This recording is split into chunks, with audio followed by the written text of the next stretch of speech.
this car was definitely too good to scrap. Far too good.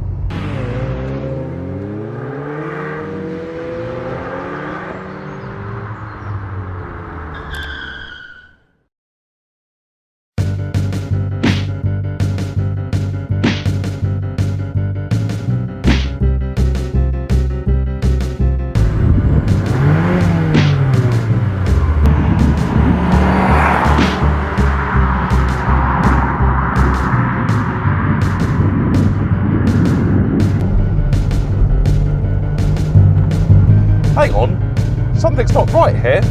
Something feels a bit trippy. Ah, that's better. Hello guys, welcome back to Car Obsession and welcome to Leona, my Mark 1 Sat Leon Cupra R. As some of you may know, I recently bought her for the grand sum of £250. No, you heard me right. The reason why I did all that comic book stuff is because, guess what? The previous owner was Batman. Okay, that's not quite strictly true. The previous owner was called Adam West. Not the Adam West, God rest his soul, but the point still stands in my eyes, and this car is black. This is the Batmobile, in my warped mind anyway. So how exactly did I get this car for £250? Well, I work for a German car specialist repair garage, and the previous owner, who was one of our customers, he brought the car in because the car wouldn't start. And whilst the car was in, we health checked it, and yeah, there was quite a lot wrong with it. The reason why it wouldn't start, by the way, was the fuel pump, which obviously has been fixed. Now, when I revealed the car, when I revealed the owner, I did tease and say that I would be doing a vlog of the repairs. Well, long story short, I kind of ran out of time to do the repairs myself. But the main thing is, Leona is back on the road. She's not a perfect example, she's far from concourse, but she is very, very good fun. This is the pre-facelift Cupra R, meaning I've got the AMK engine. It offers 210 horsepower along with 270 Newton meters of torque. If you prefer that in pound-feet, I will of course put a caption below. I just triggered the traction control. That's always satisfying, isn't it? 60 miles per hour is done in 7 seconds, which today's standards, well, by today's standards I should say, isn't particularly fast, but I wouldn't call it slow either. And the top speed is 147 miles per hour, which is pretty brisk, even though, let's face it, in the UK, a top speed of a car is pretty irrelevant. When are you going to hit it? Unless you're on a long racetrack, then you probably won't. How is Leona to drive? Well, in a word, fantastic. Okay, she isn't perfect. She's getting on now. She's almost 20 years old now. So certain components do feel a bit tired. The steering, for example, does feel maybe a little bit sloppy, dare I say. It's certainly nowhere near as sharp as a brand new car. But that's not to say that the steering feels like an old bowl of porridge. Granted, there are better handling hot hatches out there, but you do have to remember, like I say, this car has almost been around for 2 decades. Even so, there's still plenty of fight in the old girl.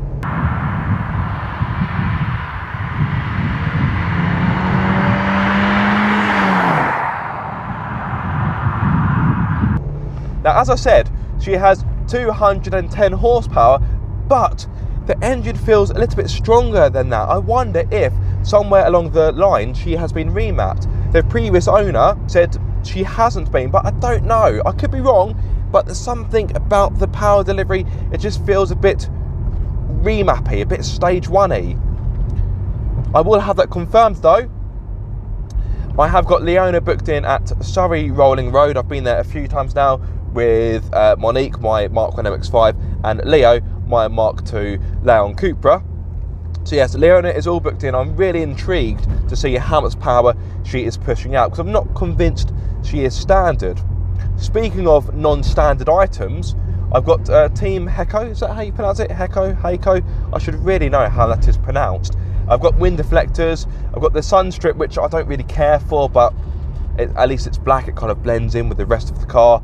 And I've got a ram air induction kit, so every now and then you may just hear a so as much as I said this is like a Batmobile, in fact this is almost like the automotive version of Darth Vader, because just listen to this.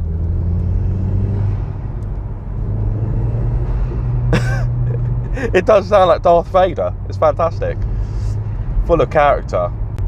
In regard to other things about the car, my first impressions, the seating position isn't bad, but I do feel like I'm sat on the car a little bit. I don't know, I would like to be sat a little bit lower, or maybe have the steering wheel raised higher. The steering wheel is adjustable, of course, but it just feels still a little bit too low for me, and the seat is set to its lowest.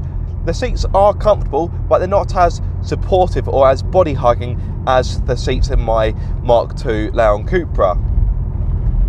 Now you could have this car with the optional Recaros. They do exist, but they are as rare as hen's teeth. I did actually come across a car, a Mark I Cupra, on Auto Trader that did have the optional Recaros. Like I say, they are very sought after and very hard to find.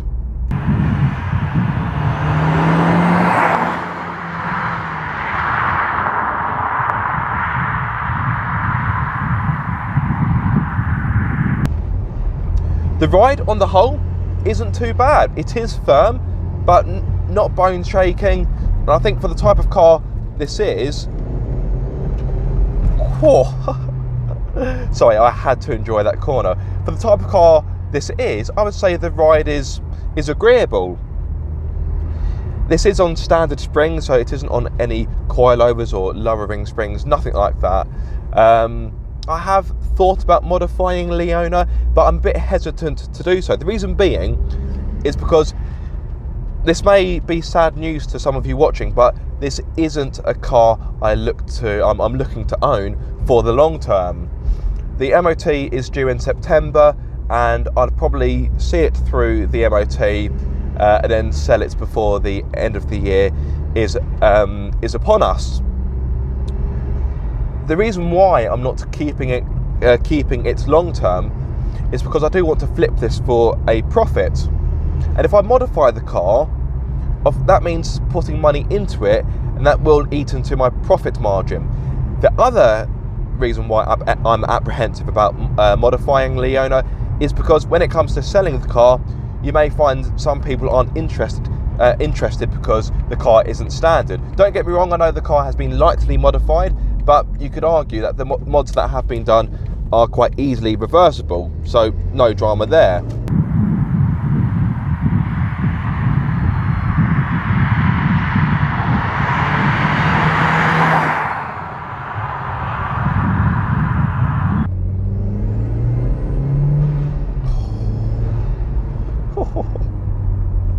The brakes perform well, which is obviously an important factor. And one thing I like about the Mark I compared to the Mark II is the brakes feel they feel a lot less grabby. In the Mark II, the brakes almost feel over-assisted, whereas in the Mark I, the feedback and the modulation, it feels more natural.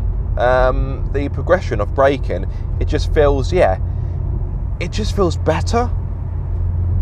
One last thing when it comes to a comparison is I think this looks a fair bit better compared to the Mark II. I think the Mark I, it just looks so right, it's so well proportioned.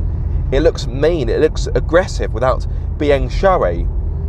And I would say the Mark I set a pretty good template for the rest of the Leon generations. All of the Leons are quite subtle, almost discreet in their looks.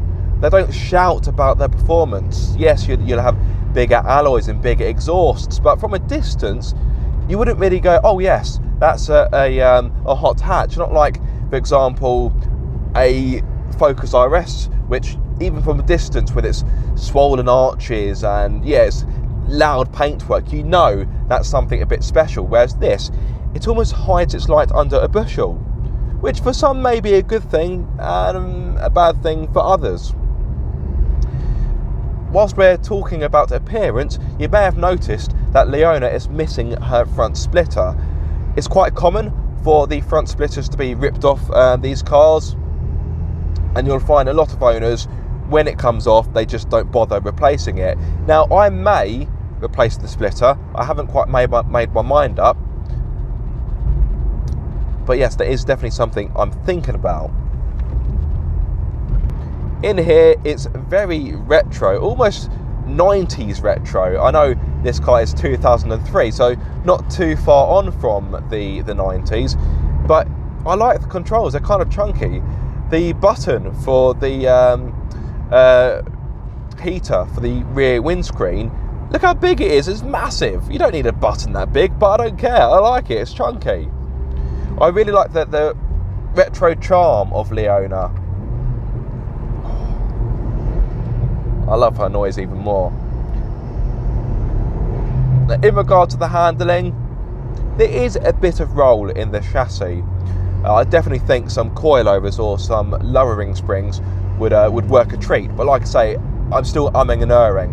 By the way, guys, let me know if you'd like to see modifications. But do bear in mind, I am looking to get your words out, Aaron. I am looking to sell this car for a profit. So the more money I spend on it, the less of a return I'm going to get at the end of it, if that makes sense. Yes, there is a bit of roll in the corners. The grip is pretty good. Now, I normally prefer Michelin's when it comes to tyres, or perhaps Goodyear Eagle F1s. Now on this car, on Leona, I've got Hankook, what are they called? Hankook Ventus Evo, is it Ventus or Ventus? I've got Hankook Ventus S1 Evo 3s, quite a long name. Now you may think, well, why did you go for that tyre brand if you're not a big fan? Well, when I bought the car, the rears had those tyres fitted and the front had ditch finders, and although they were on 6mm of tread, which is very good, I didn't want them fitted to the car because I thought for the driven axle I want some good tyres. And actually when I had the tyres replaced at my place of work, sorry,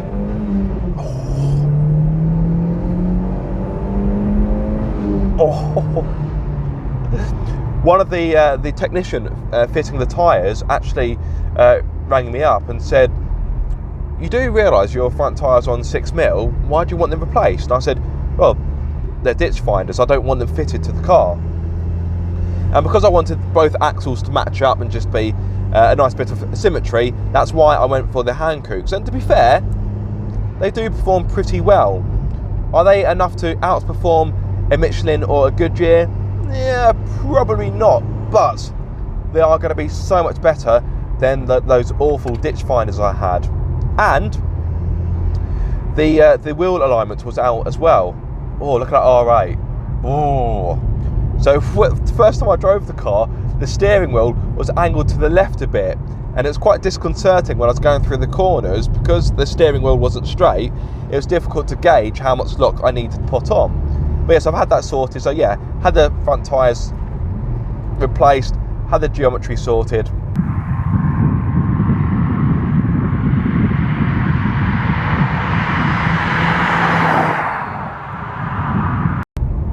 I like how analog this car is as well.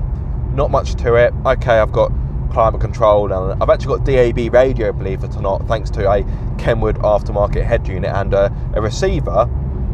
But the rest of the car is just so retro. I love it.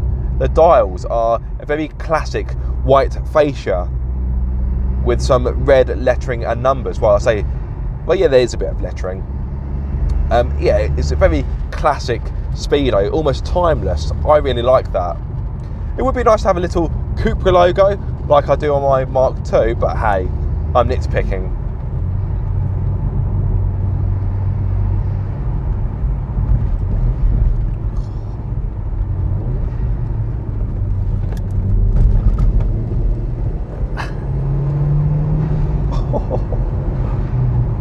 Oh yes. Yes, this car was definitely too good to scrap. Far too good.